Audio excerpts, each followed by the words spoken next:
Welcome to the BitGeek podcast. I'm your host, Ron Avis, and sitting with me here at the desk is my co-host, the Prince of Pixels. Nick Wright. Also coming back is 4KJ, the Man of Steel. Jason Bridwell. And today we're going to be ranking the top 10 movies of the Marvel Cinematic Universe.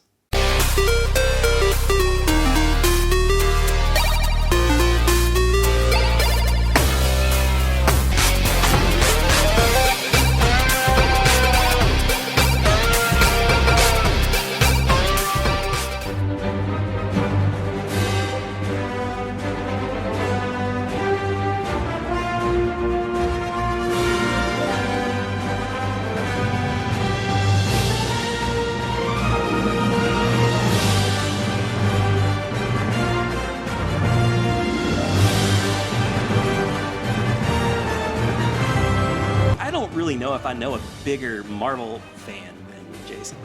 Thank you. Yeah, he's the Marvel expert. Jay's the Marvel expert because not only is he, well, amongst us. Amongst us. Yeah. I'm not saying Not sure how much that says. Yeah. when it comes to me, nothing at all. But when it's you're a big fan of the movies, Yes, but you also read the comics. Yeah, I did read some of the comics as a kid, yeah. A lot of times when this kind of new character will get introduced in a movie and I have no idea who it is, like I'll turn to Jason because if he doesn't know who it is, he's going to immediately go home and start researching it. And then I know that he's going to be at the bottom, he'll get to the bottom of who this new person is. Right. Like what was it? Which movie was it introduced Adam? Oh, that was Guardians 2. Guardians 2. Yeah. I'm like, who is that guy supposed to be like in that chamber that they were in? Adam Warlock. Adam Warlock. And, Jason knew that. I had no idea. I'm just like, who is that guy? Nuclear Man from Superman 4? I hope not. Yeah, well, let's hope not, right? But it's great to have you on. You, of course, may remember Jason from our Star Wars Top 10. No! The Last Jedi is a good movie. But, we've got 20 movies here. Like, unlike Star Wars, where we just had 10 to rank. Right. We got 20 movies now in the Marvel Cinematic Universe, so we have to exclude 10 excellent movies. Yeah. Because, Marvel's on such a roll. I can't... It's unprecedented. It's such a tough list. We say that with, every list. Yeah, yeah. Well, because we tend to rank things that we enjoy anyway. Yeah. Right. So, but, this one's really hard because it's not like these 10 movies that aren't in our 10 aren't good. They're all good. Yeah. Even the worst movie's a good movie. Yes. Really. I would agree. But you got to hand it to Marvel and is it Kevin Feige who's kind of the orchestrator of the Kathleen Kennedy of the Marvel Cinematic Universe? That dude is just like everything he tries to do works. Whether it be introduced the story goes in the front, Marvel didn't have a lot of their A-list characters from back in the day. They sold them off. X-Men, they sold to Fox. Right. Spider-Man, they had to sell to Sony and others. All they really kept were the Avengers. So, they started this movie with Iron Man and Robert Downey Jr., and it seemed like a big risk. And, if that movie fails, then they're done. There's nowhere to go from there. And it just so happens to turn out that it was really good. Mm-hmm. Oh, yeah. They had it figured. It's almost like they had it figured out from day one, and all the other studios now are just trying to play catch up, building their own universe. Mm-hmm. And they're not doing a good job at it. No, nobody even comes close. Universal tried to do their Marvel, not Marvel, Monster. Yeah, universe. Yeah, they tried to start up that kind of with Tom Cruise as I don't even really know what he wasn't the Mummy. It was the Mummy, yeah. It was just a guy in the Mummy, and then there was it Russell Crowe was going to be the Phantom? It was no, it was Invisible Man. No, Dr. Jekyll, Mr. Hyde. There you go. He was going to be him, and Johnny Depp was going to be somebody too, Sandman or something. I don't know. I haven't even seen the Mummy. So. I still have yet to see it. I haven't seen it either. At some point. And I like Tom Cruise movies, and I like those old Brendan Fraser movies. They were fun. Yeah. But it kind of got lukewarm reviews, and and then they had to close that, wrap up the whole before it even gets started. Basically, they were like, okay, this isn't going to happen. Right. I kept reading stories where they'd built special offices with characters, big characters, everywhere in the office, but it wasn't even partially filled, and they had to pretty much do something else with that space. Wow. And they even, I heard, because we haven't seen the movie, and you guys can't really, check me if I'm wrong, but I'm pretty sure in the end, like Marvel has the little like comics flipping in the Marvel logo at the front of every one of their movies. Yeah. Well, they had done one of those for their monster movies, and they had actually had some of those actors that I mentioned be kind of in it. Yeah. Oh, So wow. I don't know this for sure, but I'm guessing that there could be a scene where, there's Johnny Depp as at least an image of whoever he was supposed to play in that little thing. Yeah. Oh, wow. That we'll never see. Looking into the future. Yeah, and I'm cool with that, but we could all. I mean, DC, like the way they've done, it's just been crazy. And this isn't necessarily like let's talk about DC and all the things they've done wrong, but I just want to say that Marvel's doing it right. Yes. And this year has been a crazy year for them.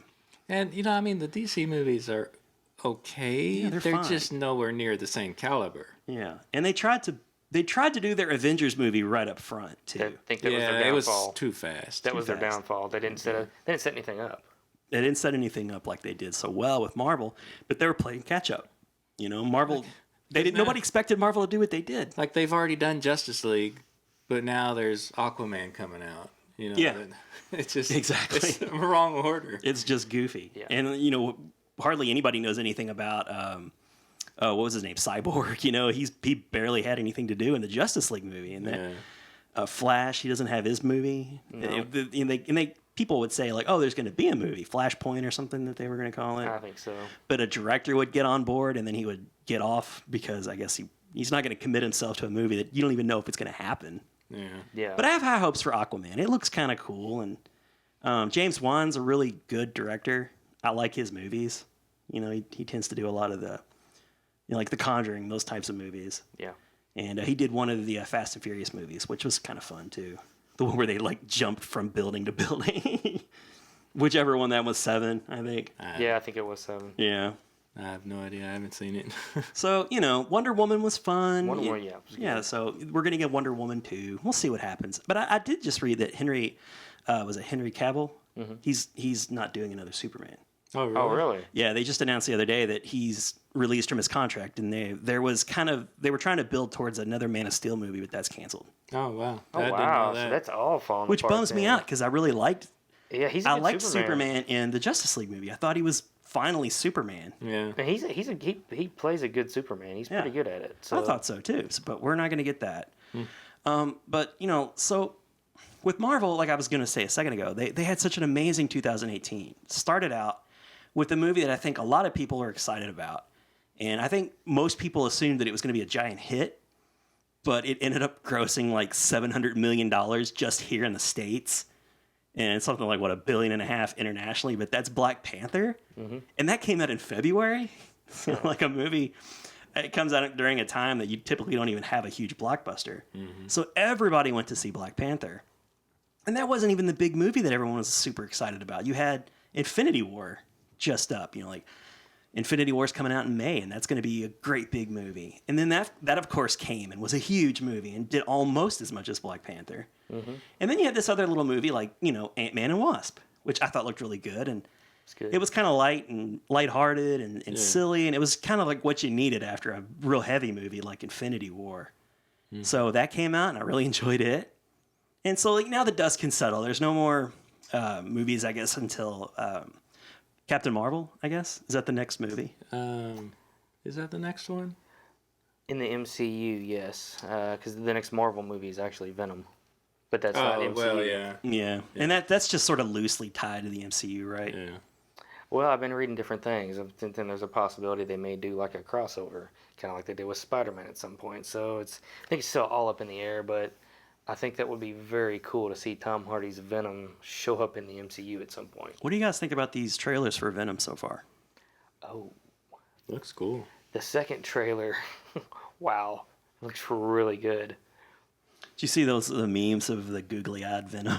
With the eyes? Yes. I did. I haven't seen it. Somebody went and put these like big blue googly eyes like in the white, pupil areas. Yeah. It looks so funny. Here, I'm going to have to pull it up real quick. Yeah, it was pretty hilarious. But yeah, that movie's definitely got me interested. Although... Yeah. It's just like ridiculous. It really changes the tone of the movie. I heard that it was supposed to be R-rated, but it's not now. That's what I was getting ready to bring up, and I think it's going to be PG-13. No. Well, I think that might have something to do with the chances of him crossing over. Yeah, that's what the rumor is that it's going to have Spider-Man have like a little cameo, but because of that, they don't want it to be R-rated. I thought I read a couple of different times that Tom Holland, yeah, may show up in the movie as Peter Parker, but he wouldn't put the suit on. Is he going to be Spider-Man in the movie? Well, I don't know, but okay. Well, I've read that was definitely happening. Yeah. He was going to be in there as Peter Parker, but then I thought I read something. I may be wrong, but I thought I read something about some possible last-minute reshoots. Maybe Spidey's going to show up. Maybe there's nothing solid there. Yeah. It's just something that I saw online. So okay. It's just the online scuttlebutt, whatever they have to say. Sometimes they're right. Right. You know, they correctly predicted, oh gosh, who was the big surprise guy in the Deadpool 2 movie? Juggernaut. Yes, a lot of people correctly predicted Juggernaut before that came out. So you never know. So yeah, I think Captain Marvel's the next MCU movie. But like you said, you have Venom later this year, which I'm looking forward to. I don't know enough about the character to get too excited about him in general. So I'm relying on this movie to kind of sell me on the character a little bit. He looks cool. Oh, yeah. I've always thought he looked really cool, but I don't really know like what he's about other than he's like an anti-hero. Right. So, and those can be a lot of fun sometimes. Now, my understanding is it's going to have a lot of those symbiotes, like Carnage. Yes, I think if the rumor that I read is correct, Woody Harrelson is going to be Carnage. Oh, really? I've heard that too. Oh, wow. Yeah. Because I think, I read something that he's playing Cletus Cassidy, which that is Carnage. Well, he's a maniac, right? Like a maniac, yes, he's a serial killer. He's a mass murderer. Yeah. How are they going to get away with that in a PG? I mean, you can imply stuff, I guess. It's not, you can't imply, but they won't be showing, which is fine with me. I don't necessarily need to see R-rated killings. I think the blood is a big part of it. If you keep the blood to a minimum, I think that's where you can kind of get into that PG-13. That's nipples and blood. That's where they draw the line. Yeah, and as long as the language doesn't get too out of hand. Yeah. Yeah. I love Tom Hardy. I think he's a great actor. I liked him a lot as Bane in the Batman movie. Oh, yeah. And, and as Mad Max, I thought he was really interesting as that character. So he's definitely doing something unique with the Venom movie, and I'm liking what I'm seeing. I guess what it's all going to boil down to is this villain. Is he going to be a good villain? I like that actor. I guess the main villain. Well, see, I'm not sure how much he's going to be in it. I'm thinking that he's going to. Or will they let us think that that's the villain, but something else bigger is going to be Carnage, I guess. Well, there hasn't been a whole lot of talk about him though, because you aren't seeing a whole lot of he's the definite villain. So I think he just ends up happening. Yeah. Okay. But then I guess we have Avengers 4 coming out next year, right? Yes. That's after Captain Marvel. That's after Captain Marvel, and then, who knows what's going to happen in that movie. Right. Mm-hmm. I don't want to get ahead of myself, I guess, because we need to talk about what happened in Infinity War first. But, correct. Really exciting stuff, man. I really love what Marvel Universe is doing, and now they have Fox at their disposal and all those characters. Mm-hmm. What are they going to do with X-Men, if anything? What are they going to do with Deadpool? What are they going to do with the Fantastic Four? I mean, they got so many characters to keep playing with. And who's going to be Wolverine? I don't know, man. It's got to be an unknown. And Jay, I harp on this. If you're going to cast a character who himself is like more famous than any actor out there anyway, don't try and fill him with a big actor. Because now you're just thinking about who that actor is playing the really notable character. Right. Mm-hmm. So I liked what they did with Hugh Jackman. I think studios have learned their lesson, and I kind of trust Marvel and Kevin Feige. Yeah, I think they can find the right guy to do it. Yeah. I don't think that's going to be a problem. And he doesn't have to be a complete no-name. Just don't get a big star. Don't go out and get a Brad Pitt to play your Wolverine or something. Well, think about that. it. I mean, Hugh Jackman was pretty much unknown at the point he came in. I mean, he was doing Broadway shows, I think. I don't know. Was he? I think he was doing stage shows. So, yeah. I mean, he was. I can't think of any movies that he was in before that. Right. I don't. If he wasn't something, I don't know what it would have been. Yeah. I don't know. So yeah, the future is bright with Marvel. They're at 20 movies now, but they don't show any signs of slowing up. No. So I'm really excited about it, and I'm excited to do this list. We got a lot of really interesting movies to talk about, and this is going to be a 2-part episode, by the way, guys. Can already tell you all that it's going to be a 2-part episode because we're gonna kind of vamp and talk about these movies as we present them, and these are all movies that each of us have seen numerous times, and you can't help but talk about them because there's the through line of the story, like they're all connected. Every one of them's connected. That's what makes it so good is everything's kind of intertwined. Right. Yeah, that's what I loved about the MCU. Yeah, it feels like comic books, right, guys? Yeah. Where they would do crossovers and like these serial stories, and they just one after the other, and everything means something. Right, and one comic here will continue over with this completely different series comic over here. So yeah, it's done very, very well. Even when I don't know it, even when it wasn't necessarily intended to mean something, Marvel will go back and perfect example would be like the Hulk movie with Ed Norton. They go back and get the general guy to be in. What was it? Civil War. Thunderbolt or Ross? Yeah, General Ross. General Ross. Yeah. So they didn't have to do that, but they went and they were like, well, this is a good actor. Let's go ahead and use him. You didn't have to, but you kind of did because do you remember the end scene after the credits in that movie when he's sitting at the bar taking shots? Reload, and he keeps taking a shot. Tony walks in the door. What if I told you we were putting a team together? Who's we?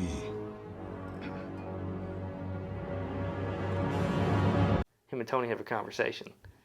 So, which was leading into the Avengers. So, for the continuity's sake, yeah, he kind of needed to be there. And if you're that actor, it's not like you have to do a lot of talking, because it's probably a couple days work and. Oh yeah. Who wouldn't want to be in a giant, hugely successful franchise like the Marvel movies? Exactly, because look how many people have been in it now. They keep seeming like more and more good actors are showing up, which is what you want. Yeah, you want notable good actors, and don't stunt cast because it won't work out. Exactly. So, and the X-Men movies have done a decent job of that too. Good actors to play. Good casting, notable. Very good casting in some of those films. Absolutely. Right. Yeah. So, all right. So what we're gonna do is we're gonna start counting down from 10 to 1, and then if we're not gonna necessarily do an honorable mention or anything, but we can at the end of the list we can sort of talk about maybe a couple of the movies that were not in our top 10. If you wanted to say something about them, like why wasn't it in the 10 or whatever. Right. I'll give us the opportunity to get that off our chest if we want to.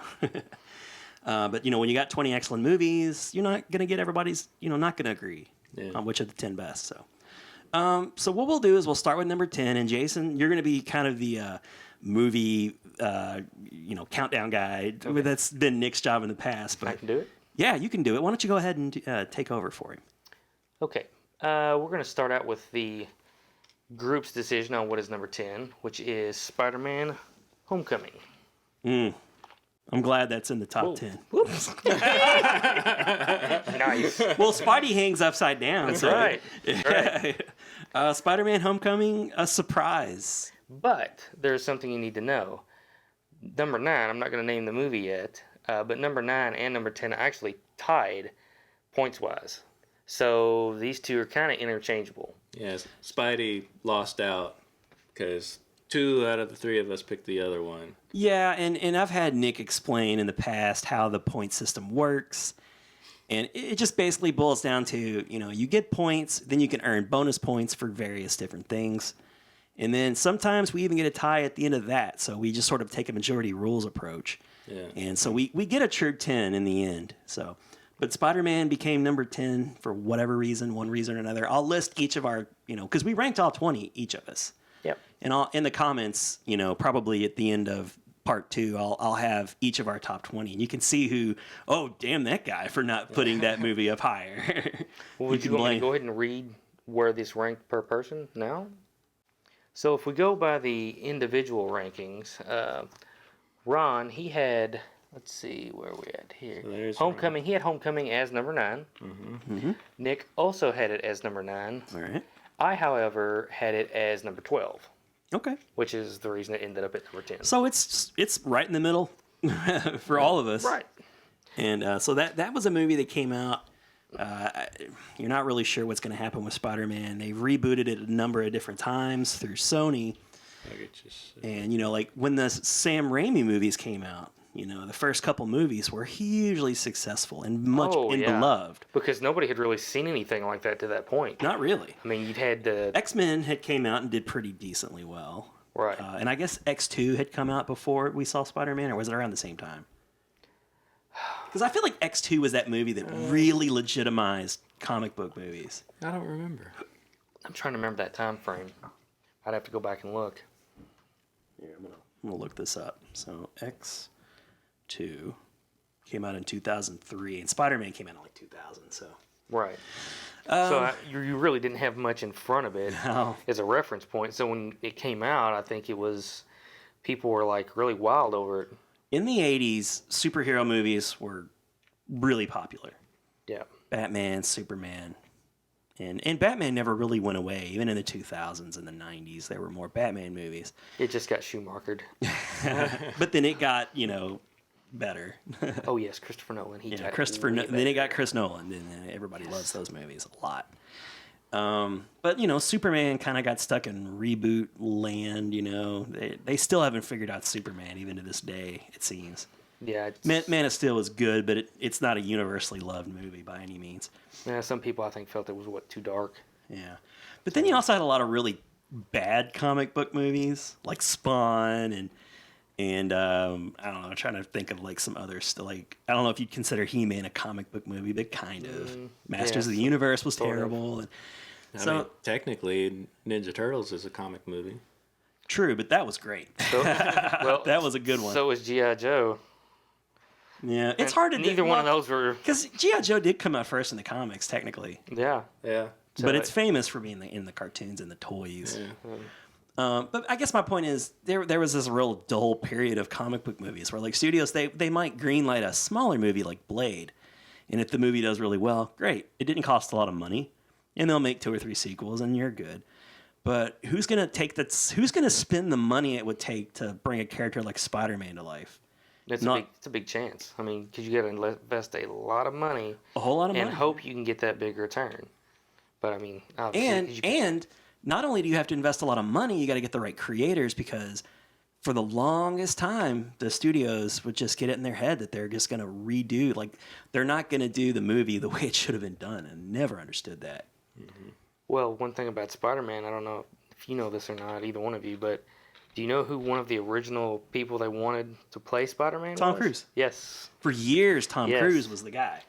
I remember that in the early 90s. Every year, it was like, Tom Cruise is going to be Spider-Man. All I want to know, was he going to crawl up and down the sides of the buildings himself? Yeah, probably. Himself, probably break his neck trying to do it. But yeah, for sure. And I would have been cool with that. But what they ended up doing was letting it sit. I guess they're probably waiting for the right time. They got an unusual director, Sam Raimi, who was... at that time notable for Evil Dead movies and I thought he did horror movies, Darkman, and stuff like that. So you're like, ooh, wow, okay, you're gonna get Sam Raimi to do Spider-Man, and Tobey Maguire, he's gonna be Peter Parker. I could kind of see that from the get-go. Yeah, he made a good Peter Parker. I think everybody's thing with him was, okay, I can see him as Peter Parker, but what's gonna be weird when he's Spider-Man, right? Right. But they pulled it off. He bulked up a little. Well, he did. He pulled did it enough. I mean, Spider-Man's not a big guy in the comic. He's in shape. He's just not big. Right. But you don't want Spider-Man to be huge. No. He's supposed to be a kid. But yeah, so those movies, 1, 2, and then 3 kind of... Yeah. It made a lot of money, but it effectively ended the run. And then they waited a little bit, and then they brought it back again with The Amazing Spider-Man with... what's his name? Garfield. Andrew Garfield. Thank you, guys. And those were fine. I didn't like them as much as the original Spider-Mans with Tobey Maguire, but I thought they were okay. Yeah. Now, I thought looks-wise, if you ever read the Todd McFarlane Spider-Mans, he looked a lot like the Todd McFarlane Spider-Man. Yeah, the suit and stuff looked really good. Well, I mean, the actor himself, he just kind of had that look to him. I didn't like him as Peter Parker. I didn't either. I thought he was too much of a pretty boy, popular kid. Like a little skater boy, punk kind of.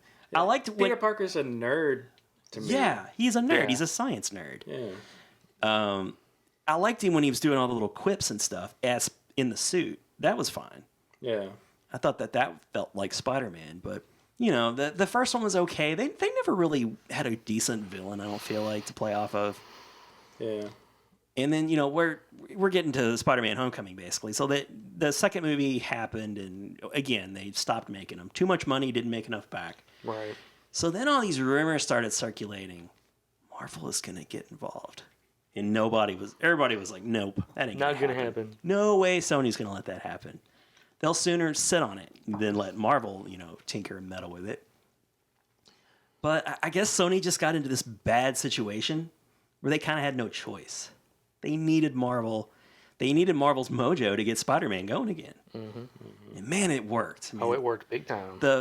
It all started out with the casting process, and it was all in the news. Like which, it's down to these like 4 or 5 guys, and I can't think of their names now, but you know, they all like seemed like they were small names that looked the part, and they were supposedly good actors. So, but who they went with was great. Yeah, Tom Holland's nailed it. He's done. He's good perfect. job. You know, he is such a Peter Parker. He's a nerd again. You know, he's the kind of guy who puts the Lego Death Star together on a Friday night with his best friend. Well, plus they got him started. They got him started out in high school. Oh yeah, and he's so perfect for that part, that age. Yes. Now we saw Spider-Man in the first Spider-Man series. He was in high school for like a minute. Right, and then he was off to college. And was off to working, you know, in the at the Daily Bugle or whatever. But in this one, like the whole movie is in high school, and in the next movie he's going to be in high school. So thank God for that. Yeah. That felt great. And they kept getting younger with May. I don't know if you guys noticed that. They had the old lady in the first ones, and then they got Sally Field. Yeah, which went a little younger. Yeah, and then they get like hot Marissa Tomei. Hey, even Tony likes it. Yeah, Tony was definitely flirting with her. But speaking of Tony, including Spider-Man, which they used him first in another movie that's on our list, and we got to see what he was going to look like. And everybody's like, yep, they nailed it. Can't wait to see the Spider-Man movie now. They're like, we're going to let you have Tony. We're going to give you Iron Man. We're not going to go all characters. You know, we're acknowledging that you're in the universe, like with Cap in the videos. You know, like, I think he's a war criminal or something. Those Hannibal Buress lines are great. But they're right in the universe, and they used it so well. And I love the teacher was funny, and Michael Keaton was really good as the Vulture. He was real good. You got to give him a whole lot of credit for how well that movie turned out, because Michael Keaton, Batman, the original Batman, he could play these guys. You know, he's a really good actor still. Yeah. Mm-hmm.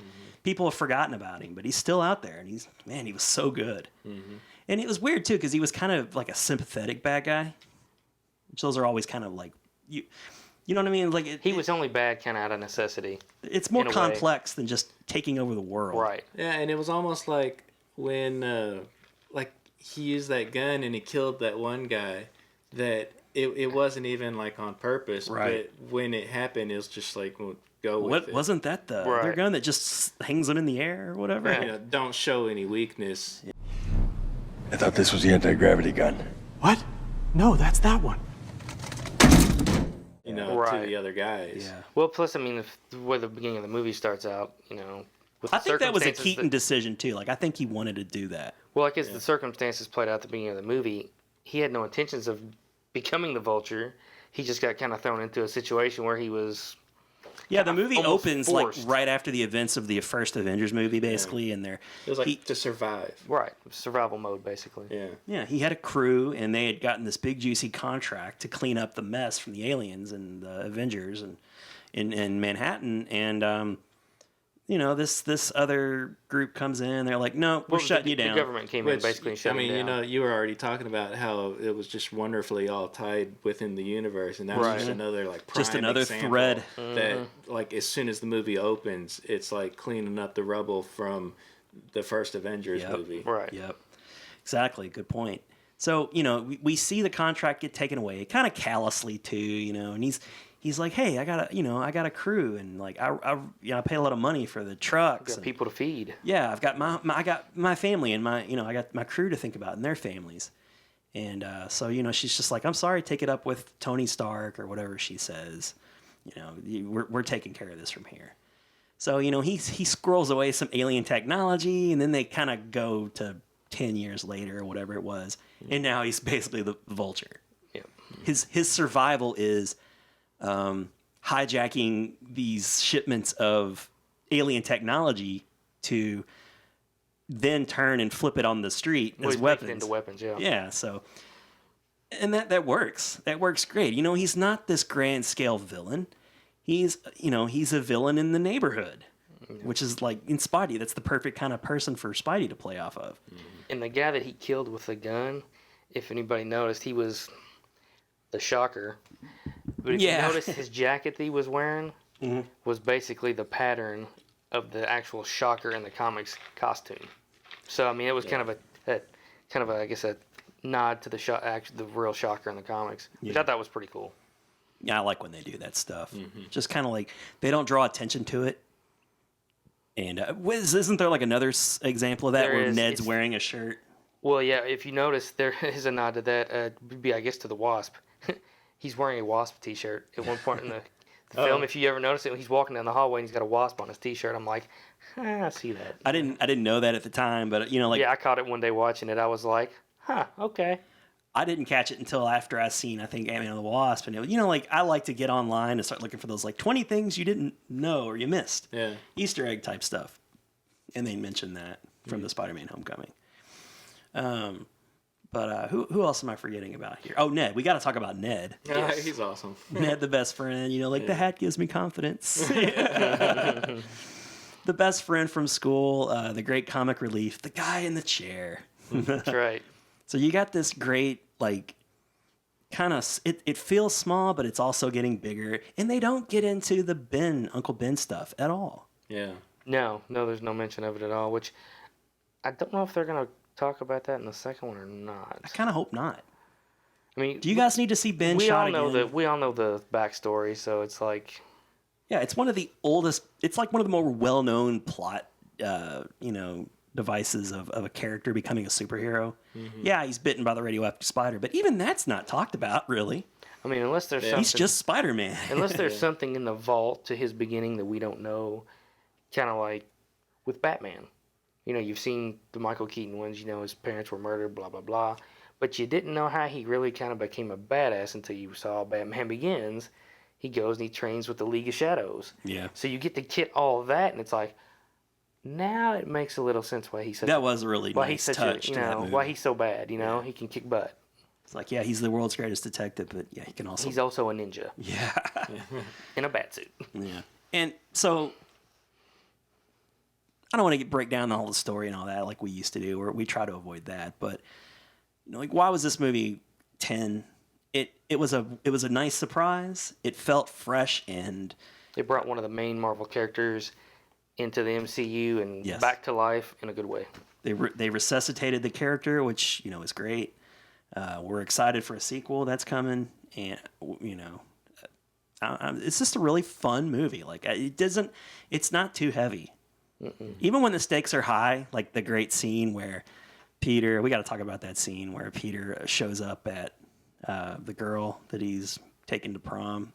Oh, yeah. And you kind of forget, because they had this like little montage where May's teaching him how to dance, and all, you know, it's just this light little montage happens, and it comes to a screeching like stop when he opens the door, and boom, it's like, you know, Michael Keaton. Yeah. It's her dad. Yeah. And he doesn't know that he's Spider-Man until a little bit later, but, you know, obviously, starts putting the clues together. He puts it together in the car on the way up there, and you had that great kind of scene where just like them two in the car. The two of them alone in the car. You know, he's like, honey, why don't you go ahead and pop out of the car, and I'm just going to have a little guy talk. I'm going to have the dad talk. Yeah. But in that great Michael Keaton kind of way. And he just kind of reaches over with the gun. But, you know, it was cool because he was willing to kind of let it go. He was going to let it go because, you know, you saved my daughter. It's like kind of that whole deal. Like the bad guy who would have maybe killed you, maybe not. For interfering, meddling with his livelihood. He's like, you know what? Just be good to my daughter. Don't ever try to get involved again. We'll just let this go. Of course, he couldn't. And they had the big scene at the end. So you had all these like great acting moments where you could let all the the actors have their not the big stunts and extravaganza and all the stuff that's in that movie too. There's really cool scenes in there, but let the actors actually air it out and make the characters real. Mm-hmm. Yeah, well, I actually didn't go up. I saw it off on the ground. Yeah. Very lucky that he was there that day. Good old Spider-Man. Guys, is there anything else about Spider-Man that I'm leaving out? It was great to see Pepper and Happy return at the end of it. It was. Because we hadn't seen Pepper Potts since Iron Man 3. Some time. Well, Happy was in it for off and on part of the movie. Because he was kind of keeping track of Peter. He was in like it throughout, but Happy was kind of like the go-between between him and Tony. Yeah. And you really only saw Tony there's the part in the ferry, the Long Island ferry, and like bits and pieces. Like he was just kind of he was there just enough. letting him adjust to being Spider-Man with the suit, and he kind of put Happy as the point man. But like with Pepper though, like up to this point, they just keep kind of mentioning her. Yeah, she was you're almost thinking they're writing her out. Yeah, like she's MIA for the Well, in Age of Ultron, they had that little scene, right? Yeah. Wasn't there like a little scene where at the beginning? Yes.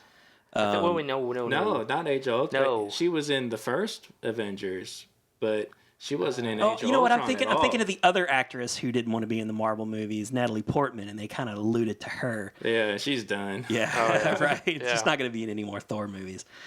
Yeah, it was great to see Pepper. I hate it. I hate it when the curtain is sort of revealed and we start learning that actors don't want to be these characters. Yeah. And then I hate that. Like the whole thing with Ben Affleck and Batman. Like I don't want to hear this stuff. Don't you want to be these characters? We want to hope you want to be these characters. Yeah. You signed on and committed to it. Be these characters, and I don't want to hear about the whiny stuff.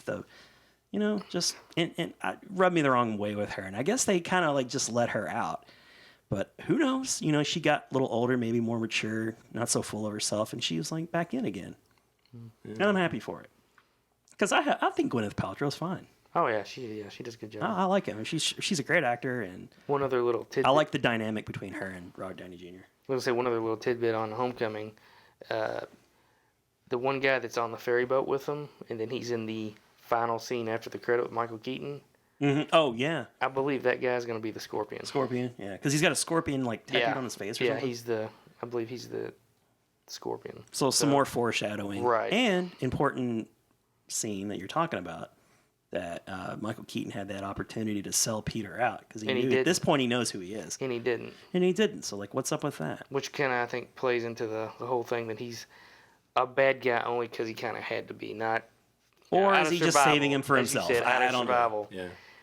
So he's such an edgy, dynamic actor. You just never know with that guy. So yeah. So Spider-Man: Homecoming. Oh, the voice in the lady in the suit, Jennifer Connelly. It's kind of like the Jarvis. Oh yeah, I enjoyed that. I thought that was cool. What was it? Friday? Friday. Yeah. Yeah. That was really neat because Peter had the suit with all the unlocked abilities, and he's just trying to get comfortable with everything that he can do, and he kind of has this little therapy person he can talk to also. Yeah. The scenes where he's locked in that warehouse or whatever, and so he's just kind of talking to keeping him company. Talking to him about girls, just silly stuff. So I like how the movie can go in and out of these little scenes like that. It's a superhero movie, but then again, here we are talking about, the girl that I like at high school. Yeah. It's not just it's right where it should have been. Right. And I'll be sad when he goes out of high school when he gets older, and he'll just be. But then again, I'll be excited to see when they do decide to bring him into the Bugle and all of that. I'll be excited about that too. And there's a lot of stories they can go with there. Who will be J. Jonah Jameson? That's a great character for actors to want to play. Yeah. So there's lots of possibilities. We know where they can go, but they gave us things that we didn't know we wanted in this movie, and they went in so many different directions that I wasn't expecting, and it was just a great surprise. It's a good movie. Yeah. All right. So move on to number 9, Jay. All right. Number 9 is Guardians 2. Guardians 2, the much anticipated sequel to the first movie, which again nobody knew they wanted, but it was a huge success.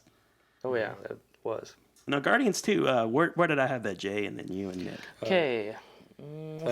You had it rather high, 7th place. For me? Yeah, I guess it's looking higher because I need to scroll a little bit. Yeah, I really like Guardians 2. I had Guardians 2 at 12th. And I had it at 11. And he had 11. I put it so high because it you have all the established characters that you know and love so well. So again, kind of like the Spider-Man Homecoming, you don't have to do any backstory. You can just sort of start having fun with everybody. And they kind of start diving deeper into the relationships between all the characters. I love the banter between Mantis and what's his Drax. name? Drax. Yeah. I am hideous? You are horrifying to look at, yes. What are you doing? Smiling. I hear it is the thing to do to make people like you. What if you do it like that? You don't have to believe in yourself, because I believe in you. I never thought she'd be able to do it with as weak and skinny as she appears to be.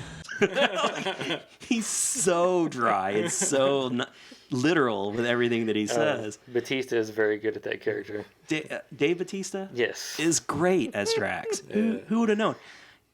Former wrestler.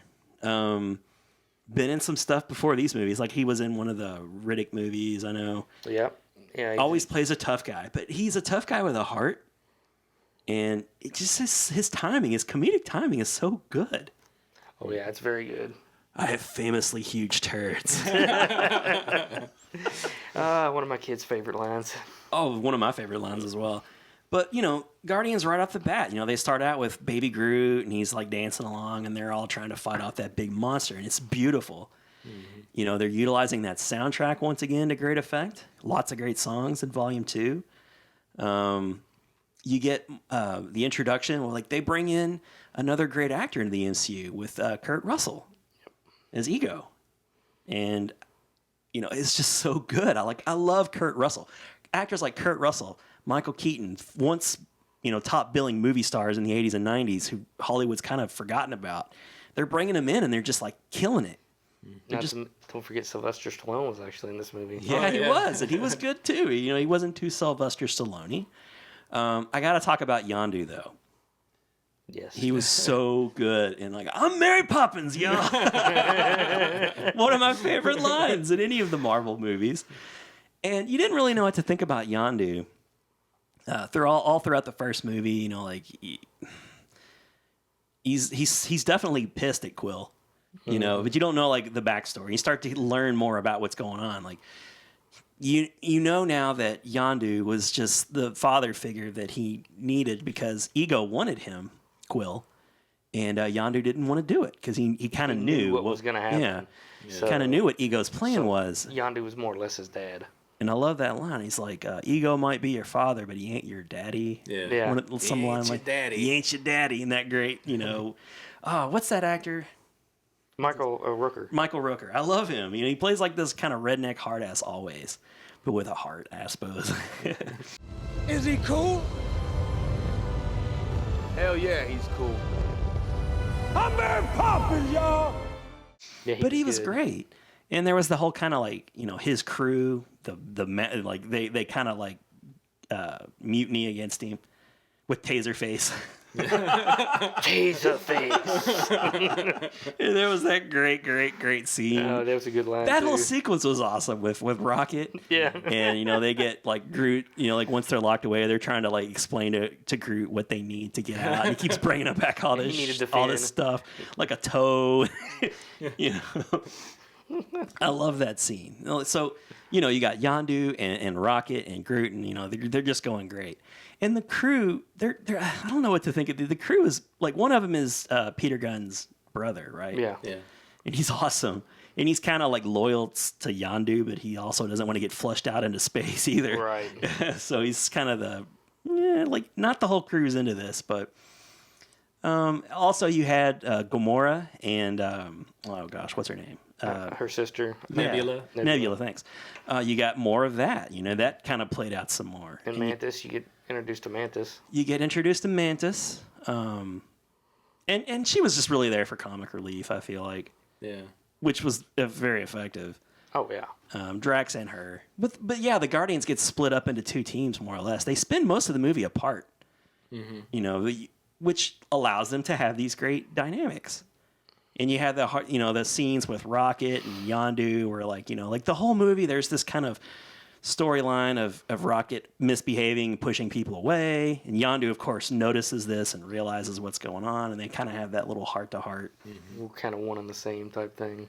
Yeah, but now you had told me that Ego was you would have maybe ranked Volume 2 higher on your list, Jay, but you just didn't really care for Ego's character all that much. Well, the whole idea that he was a whole planet, and second of all, in the comics, that's not Peter's dad.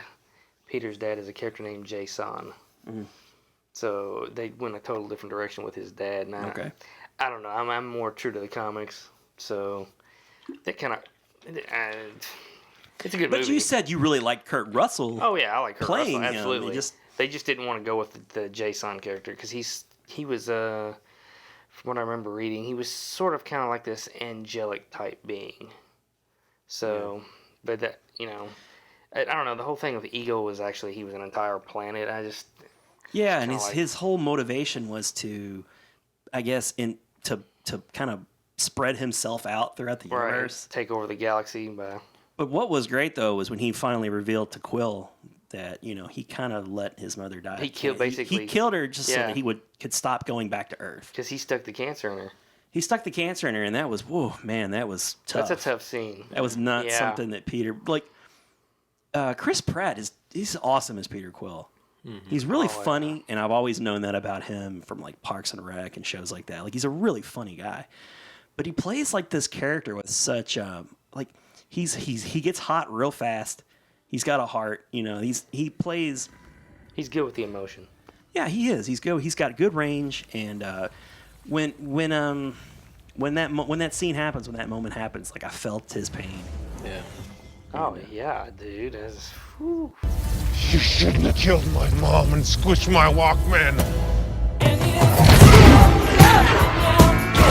That scene was really powerful. Yeah. I loved that scene though. The music kind of starts low and it builds up, and by the time like he attacks him, it's like, yeah, hell yeah, let's do this. And that's right about the time we see Mary Poppins, right? Is he cool? Hell yeah, he's cool. It was really cool, yeah. I'm Mary Poppins, y'all. That was a great line.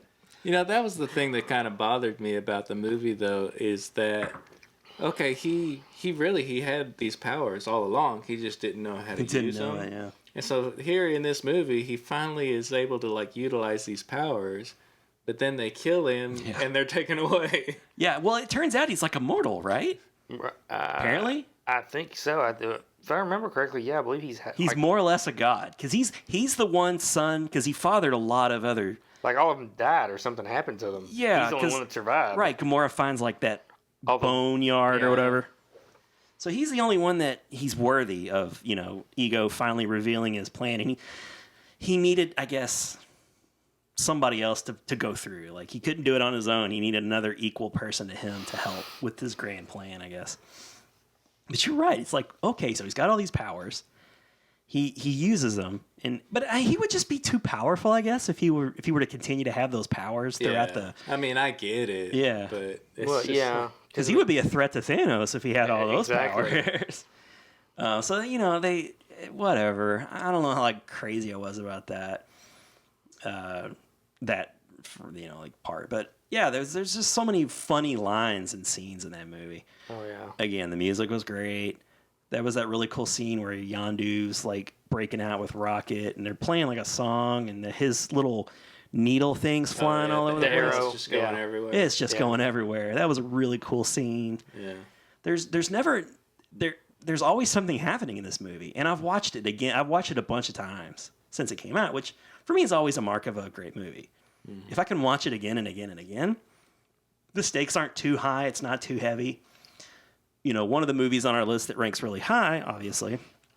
I don't know how many times I'm going to want to watch it though, because it's so heavy. Mm. You know what I'm saying?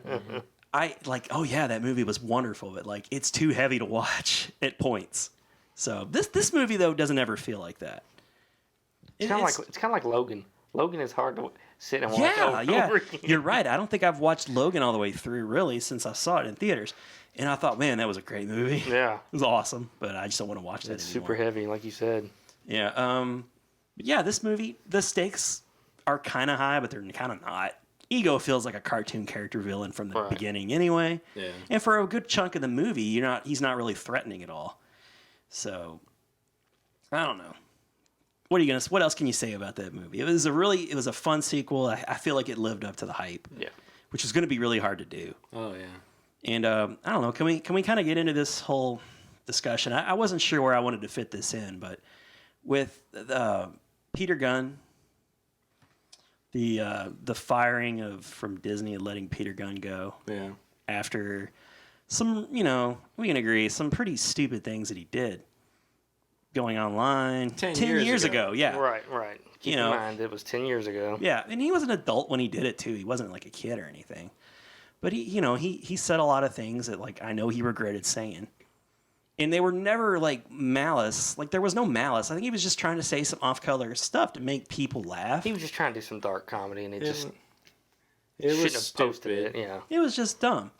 And the word got out that it was out there, and I don't want to get too deep into the why it happened, but somebody pointed it out after the fact. Peter Gunn left it on his Twitter account 10 years, never deleted it. Disney, I have to believe they knew about this. They're probably going to vet their director pretty heavily, and they give him a project. You would think. So it wasn't a secret. It was out there. So, but at the first sign of trouble, Disney just yanked him. And they were right in the middle of this big Infinity War, Avengers 4. Guardians are figuring to factor pretty heavily. There's going to be a Guardians 3. It's supposed to start shooting in the beginning of 2019. Yeah, there's a script and everything. Right. So, it was shocking that he just out of nowhere was gone. Yeah. It's like the news came, and then within hours, Disney was like, we're letting him go. But the thing about this time that didn't happen with like, say, a Roseanne, where I'm not comparing these two people. I'm not, because it's not the same thing. That's what I don't get is because it seems like so many people are. So many people are, but I don't even see what the comparison could be. But whereas the crew of Roseanne immediately distanced themselves from her because she's kind of a shitty person. Yeah. Everyone came to the defense of Peter Gunn.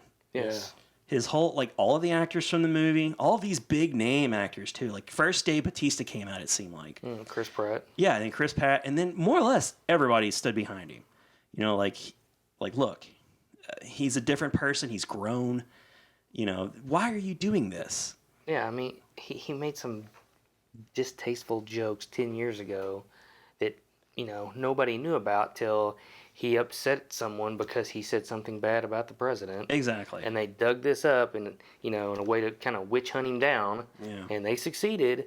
But Disney... They really did. Yeah, they got exactly what they wanted. Disney needs to be the bigger person here. Go back and review this. They need to have some balls, man. Set things straight. Look at they don't need to have balls. That's not what I mean. They should have not reacted so fast. Right.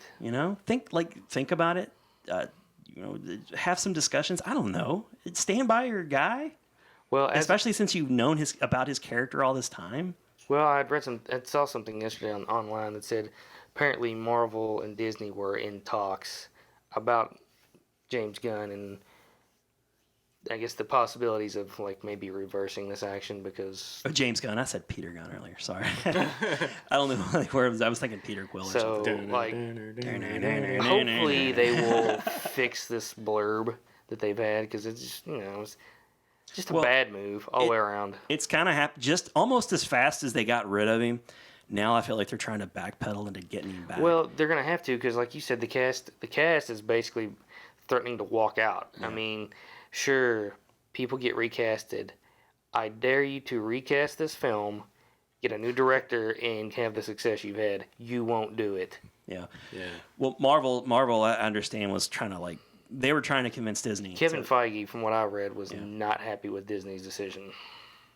Well, you're really throwing a monkey wrench. I mean, Yeah, there's the whole like, he's only human. He made a mistake. He's not saying anything that like you or I haven't said the privacy of our homes, playing Cards Against Humanity or something. Cards Against Humanity or something. There's all kinds of like off-color, dark, comedic, material. I mean, And that was his life 10 years ago. I just don't see how you can be fired of something from 10 years ago that had nothing to do with your work. Yeah.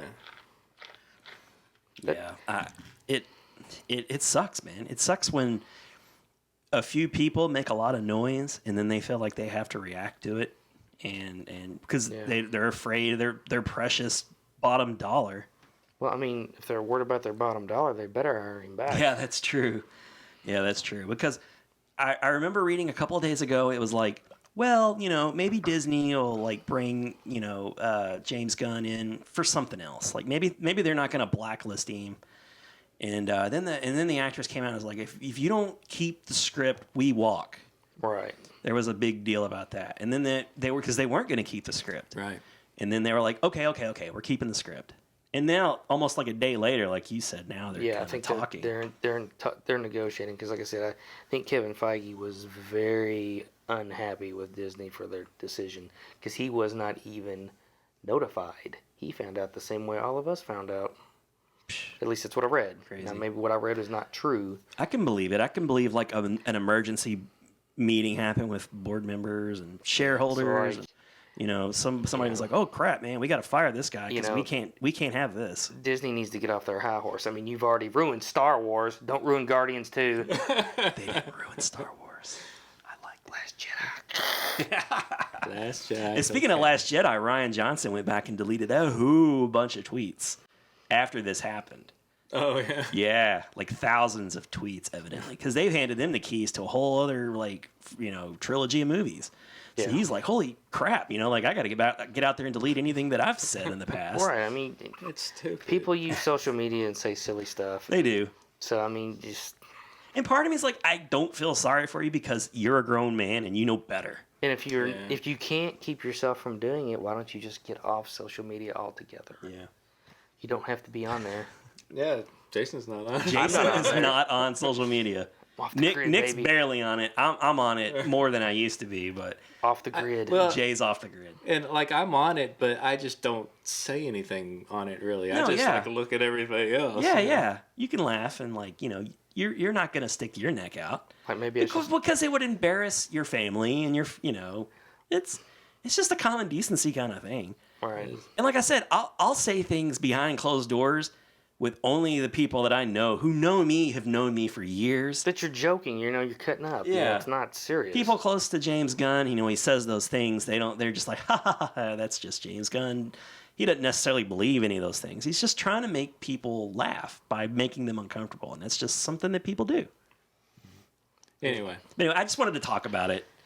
Hopefully they'll do the right thing. And then, Guardians 3 will come out with James Gunn. They'll quietly get him back in. And it'll just be a little blip, a little hiccup, and it's just something that happened for a couple of weeks, and now it's back to normal. Everybody makes mistakes. This isn't a horrible mistake. He didn't murder anybody. He almost just murdered his career. That's all. Well, that's about it. All right. So, anything else about Guardians Volume 2?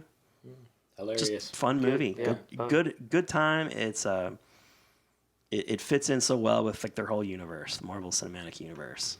But speaking of a good time, let's move on to our next film. Okay.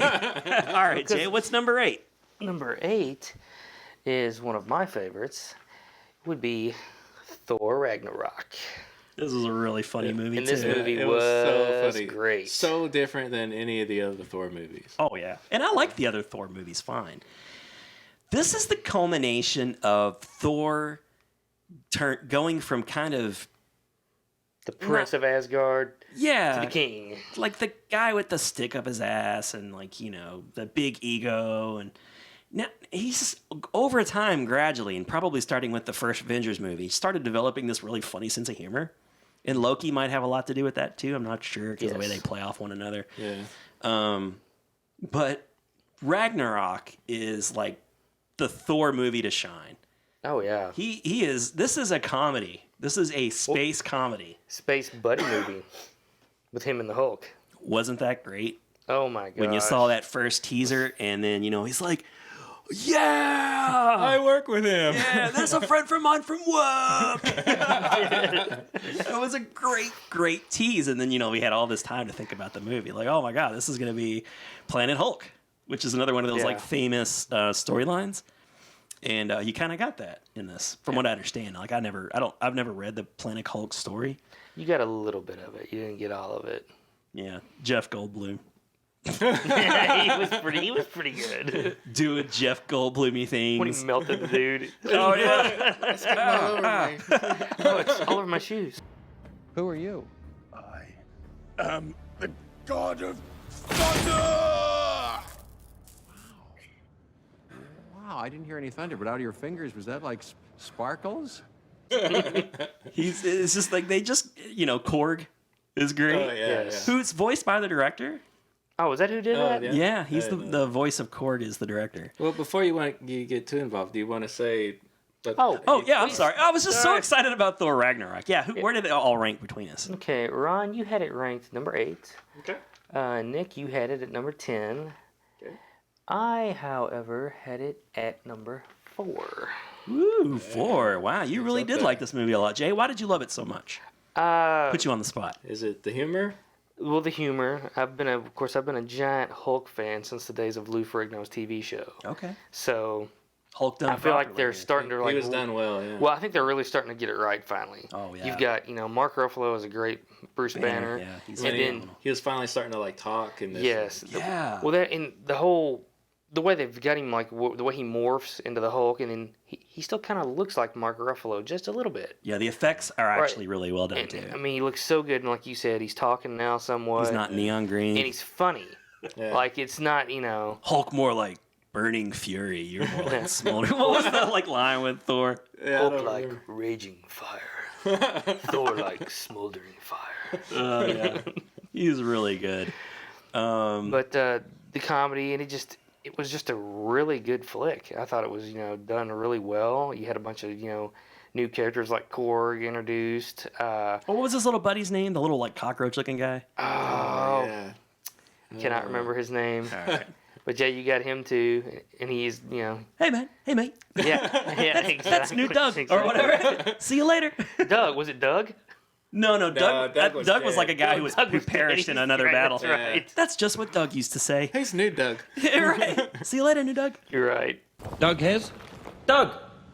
Oh, no, Doug's dead. That's right. Everyone who fights the Grandmaster Champion perishes. That's exactly what Doug used to say. See you later, new Doug. But there was one thing I did notice in the movie. I don't know if you guys did, but when they were on, I guess what was that planet they were on? I should know this. I don't remember. Well, anyway, that planet, when they're flying, they come in. You've got like the big, like building. It's like a monument to had the Hulk's face on it. And Yeah. somebody else had Beta Ray Bill's face on it, which is another Marvel character. That's one of those Easter egg comments that it went right over my head. Something I heard was there, but I. Yeah, it was Beta Ray Bill. It was a sculpture of him. He must have not really. He didn't have any speaking lines. Korg's little buddy, so like I just can't remember his name. I can't remember what it is either. His in the I'm looking at IMDb and I'm just not seeing it right. I'm gonna move on. But yeah, he was really great. And the banter between Thor and Loki, like you actually this was see the him. movie where they kind of like made peace, right? Right, exactly. That was really cool, like that scene in the elevator. But they were funny, especially when Hulk, after he took Thor and kind of slammed him around, he's like, "Now you know how it feels." Yeah, because of course in the Avengers there was that great scene. Right. Puny God. Yeah, I kept wanting to say Mike, but I kept thinking like. Is it Mike? But it is Mike, but it's spelled like Miek. Oh, okay. But yeah, for Meek. It's Meek. Meek. Is that how it's pronounced? Meek. Yes, that's because I kept thinking like Mike. Yeah, because he's got like these little like blades, like on his arms. Yeah, it's Meek. Meek. But Okay. he didn't speak, so he was just kind of this little silent. He was the silent Bob to Korg's Jay. Yeah, it was good though. It was just the whole way around. And The Kate villain, Blanchett. Kate Blanchett, yeah, She was fantastic. Yes. That's surprising when she Yes. came out, and she looked so phenomenal in that like, costume. That very first scene, like on Earth, Wow. where she came, like walking. And Yes. Oh yeah, because they had just seen Odin and he disappeared, and that's where she meets him before they teleport off to whatever. Yeah, she was she came strutting in with all that confidence too. Yeah. So yeah, she kind of owned that part really well. Yeah, and Kate Blanchett's a really good actor. Again, Yeah. great actors. Embracing the characters because they got the Kevin Feige's to kind of like coach them. Right. It's like this is what this character would say. This is what they wouldn't say. Like he's given it that authenticity that the movie's never had in the past. But yeah, she was great. Hela. Hela. Yep. Yeah. Goddess. She came down and she just like murdered everybody. Yeah, pretty much. She did. She was very Just powerful. Shattered his hammer. Yeah, right off the bat, Thor's without his hammer. Yulner. Meow meow. Meow meow. I still have not figured out how to pronounce that. I don't know either. But yeah, Mjorn or. I know it's not spelled. I don't know. That's like how I say Bjorn for Bjorn. Or Yeah, I don't know how you. I know it's not right. Yeah. I want to say it's like Mjoln or something. I don't know. Meow meow. Molnir or something like that. Valkyrie was a really cool character. She kind of comes out like this drunken former badass Valkyrie, the last Valkyrie.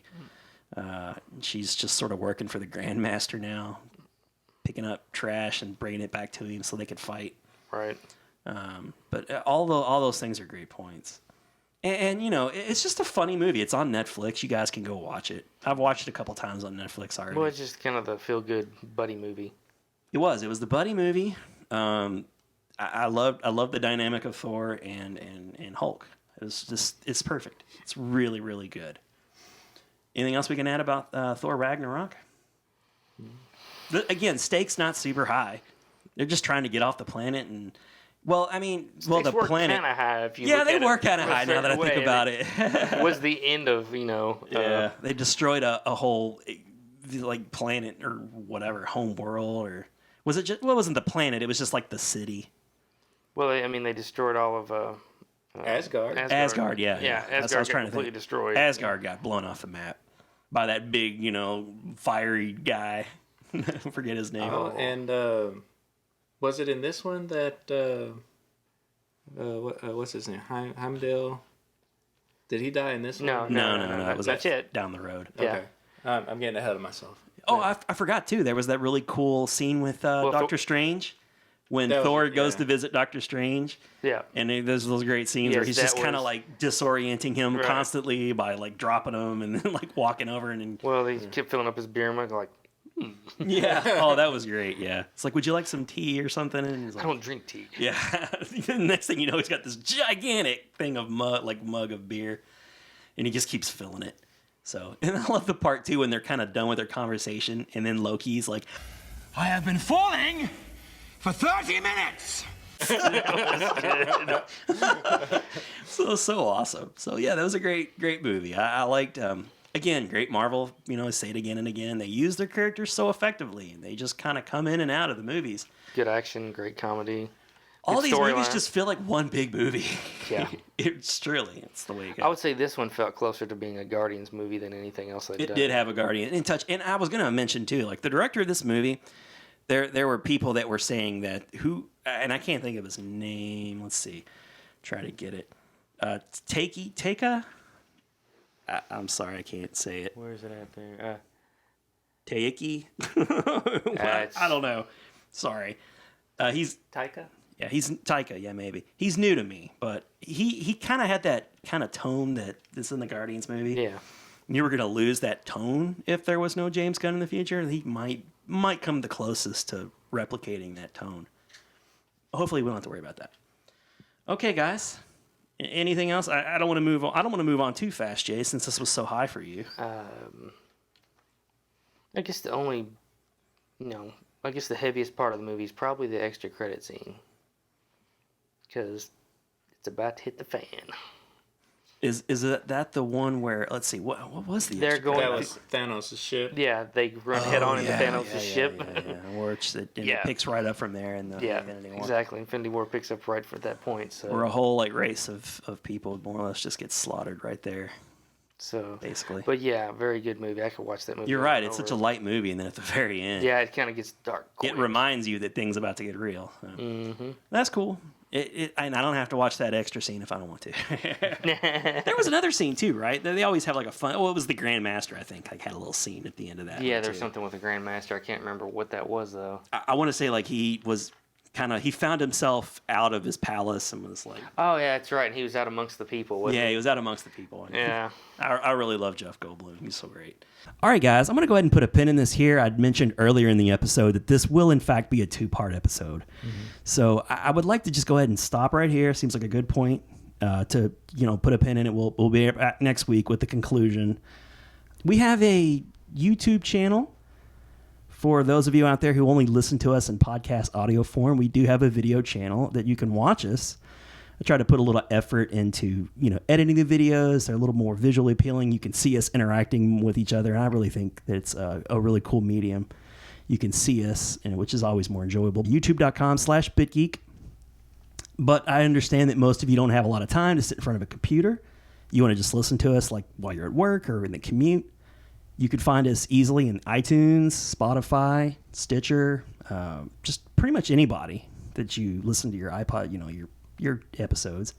You could search for us and subscribe, and whenever a new episode drops on Thursdays, which is when we try to get the new episodes out, you'll just automatically get a notification that a new show's ready for you. You can also follow us on our Facebook page that Nick usually maintains. That's the page is The BitGeeks. Nick does a good job maintaining that. Uploads pictures, puts nice little galleries together. He does a better job at doing that stuff than I do. And that's just for the benefit of the people who listen and don't watch, because we'll have visual cues. You can't really appreciate that if you're listening. So Nick will go out there if there's a need for it. I don't know if this particular show is going to have a need for it. You could follow us on social media, except for Jay, who's off the grid. Send me a smoke signal. You can follow me personally. I'm at Ron Avis, and Nick's at Nicholas J. Wright. We actually have a Twitter page for the show now for at the BitGeek. At the BitGeek podcast. That's where you can find us on Twitter. Check that out. Follow us there. I'll notify you guys of when a new show is going to drop or not. Sometimes we can't get in. We can't get in and record, so I'll let you guys know if we're not going to be on that week. But that's pretty much all we have for this week. I've been your host, Ron Avis. I'm Nick Wright. And I'm Jason Bridwell. See you next week. Not worthy. My friends, you have my word. I am mighty. Oh, I've heard. Thank you. We're not finished yet. I accept your surrender. No disrespect. Team Thor. I swear. My father. All that power. I thought you'd hit harder. I'm impressed. You think this is funny? Be my guest. Not worthy. Put that hammer down.